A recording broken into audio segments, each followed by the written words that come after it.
अस्सलाम वालेकुम वरहमतुल्लाहि वबरकातुहू। तो दोस्तों, दिल्ली सिर्फ एक शहर नहीं, ये बुजुर्गों की ज़मीन है। और दिल्ली के अंदर इतने वली अल्लाह आराम फरमा रहे हैं कि उनकी गिनती करना भी मुश्किल है। लेकिन उनमें से 32 वली अल्लाह, 32 ख्वाजा ऐसे हैं कि जिनका मर्तबा बेहद आला है। तो आज से मैं स्टार्ट कर रहा हूँ दोस्तों एक सीरीज़ जिसका नाम है 32 ख्वाजा की चौखट। और आज पहले एपिसोड में मैं आप लोगों को लेकर के आया हूँ हज़रत ख्वाजा कुतुबुद्दीन बख्तियार काकी रहमतुल्लाह अलैह के आस्थाने पर, जो कि हज़रत मोइनुद्दीन चिश्ती रहमतुल्लाह अलैह के पहले खलीफा हैं और मुरीद भी हैं। सब्सक्राइब कर लीजिए, क्योंकि आज से स्टार्ट कर रहे हैं हम दिल्ली के 32 ख्वाजा की सीरीज, जिसमें कि दिल्ली के अंदर जो 32 ख्वाजा की चौखट है उन सभी की ज़ियारत मैं आप लोगों को एक एक करके करवाऊंगा। सो आज की इस वीडियो को दोस्तों स्टार्ट करते हैं। हजरत ख्वाजा कुतुबुद्दीन बख्तियार काकी रहमतुल्लाह अलैह, आप अल्लाह के वली हजरत ख्वाजा गरीब नवाज के खलीफा हैं और पहले मुरीद भी हैं। दिल्ली के सुल्तान इल्तुतमिश आपके दर के गुलाम थे। महबूब इलाही भी आपके दरबार में हाजिरी देने आया करते थे। हजरत ख्वाजा कुतुबुद्दीन बख्तियार काकी की पैदाइश हुई थी 2 रमज़ान 1173 ईस्वी में एशिया के मुल्क किर्गिस्तान के पुराने शहर ओस में हुई थी। आप रहमतुल्लाह अलैह एक सैयद घराने में पैदा हुए। आपके वालिद ग्रामी का नाम सैयद कमालुद्दीन था। आपका असली नाम बख्तियार था और आप सैयद होने की वजह से आपका सिलसिला सीधे रसूल अकरम सल्लल्लाहु अलैहि वसल्लम से जुड़ता है। जब आपकी उम्र महज 1.5 साल थी तब आपके वालिद का इंतकाल हो गया।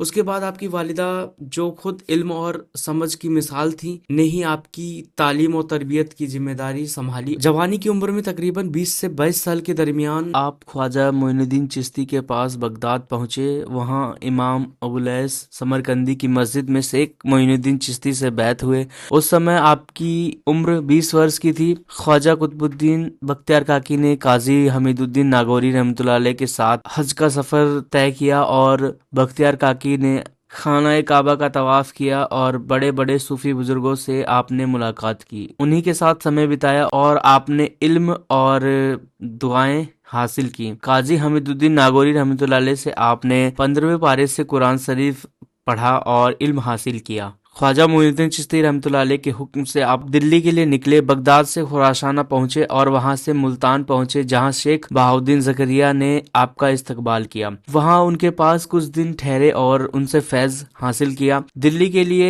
आप रवाना हुए। मुल्तान से जब आप दिल्ली पहुंचे तो दिल्ली के सुल्तान शमशुद्दीन इल्तुतमिश ने आपका वेलकम स्वागतम किया और सुल्तान इल्तुतमिश ने आपके ठहरने का इंतजाम शहर में किया। लेकिन आपने शहर से हटकर किलोखेरी गांव में ठहरने का निर्णय लिया और सप्ताह में 2 बार सुल्तान इल्तुतमिश आपसे मिलने जाया करते थे। और एक बार सुल्तान इल्तुतमिश ने शेख कुतुबुद्दीन बख्तियार काकी रहमतुल्लाह अलैह से इल्तिजा की कि हजरत, आपकी अकीदत में चला आता हूँ, लेकिन मेरे यहाँ आने से सल्तनत का जो काम है उसमें बाधा पहुँचती है। अगर आप शहर चलते तो कितना अच्छा रहता, कितना बेहतर रहता।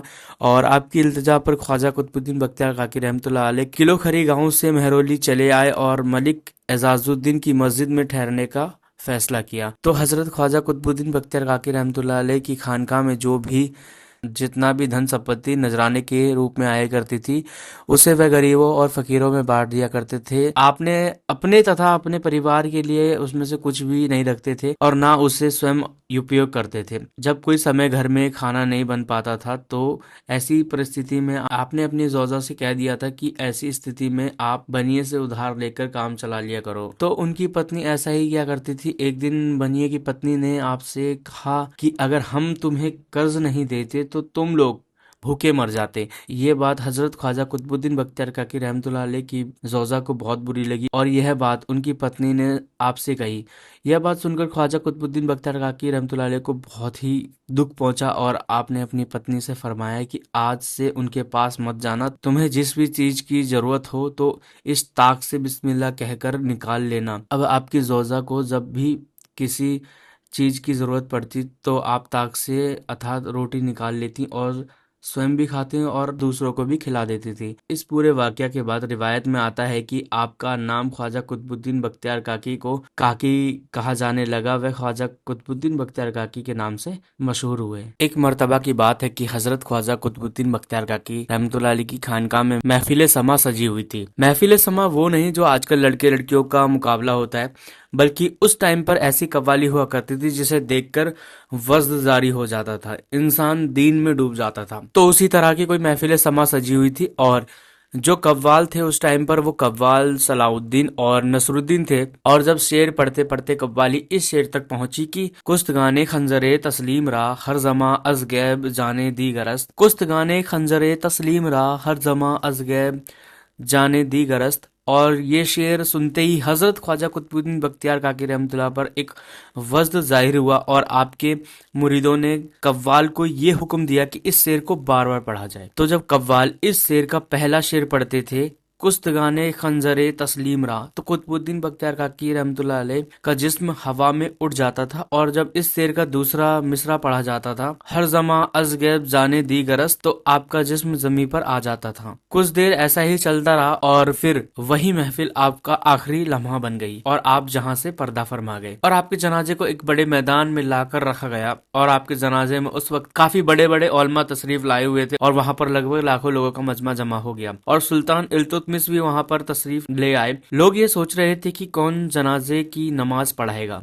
इतने में ख्वाजा कुतुबुद्दीन बख्तियार काकी रहमतुल्लाह अलैह के एक मुरीद आते हैं और एक दस्तावेज निकालते हैं जिस पर ख्वाजा कुतुबुद्दीन बख्तियार काकी रहमतुल्लाह अलैह की वसीयत लिखी हुई थी, जिसके अंदर लिखा हुआ था कि आपकी जनाजे की नमाज वही पढ़ाएगा जिसने इन 3 शर्तों की लाज रखी हो। पहली शर्त है जिसने कभी गुनाह कबीरा ना किया हो, यानी कि बड़ा गुनाह ना किया हो, और जिसकी एक भी नमाज कज़ा नहीं हुई हो, जिसमें कि असर की फर्ज नमाज के पहले की सुन्नत जो कि गैर मौक़िदा है वो भी कज़ा नहीं हुई हो। और तीसरी शर्त ये थी कि जिसकी तकबीर ओला जो कि जमात से पहले तकबीर पढ़ी जाती है वो भी कज़ा नहीं हुई हो, वही मेरे नमाज जनाजा पढ़ाएगा। ये शर्त सुनते ही बड़े बड़े औलमाए, बड़े बड़े काजी, कोई भी आगे नहीं आया। और जब कोई भी आगे नहीं आया तो सुल्तान शमशुद्दीन इल्तुतमिश खुद आगे तशरीफ लाए और फरमाते हैं कि मेरे पीरों मुर्शिद जाते जाते मेरा जो राज था वो खोलकर चले गए। ये जो तीनों शर्त हैं ये मैंने पूरी की हैं और इनको मैंने कभी नहीं तोड़ा है।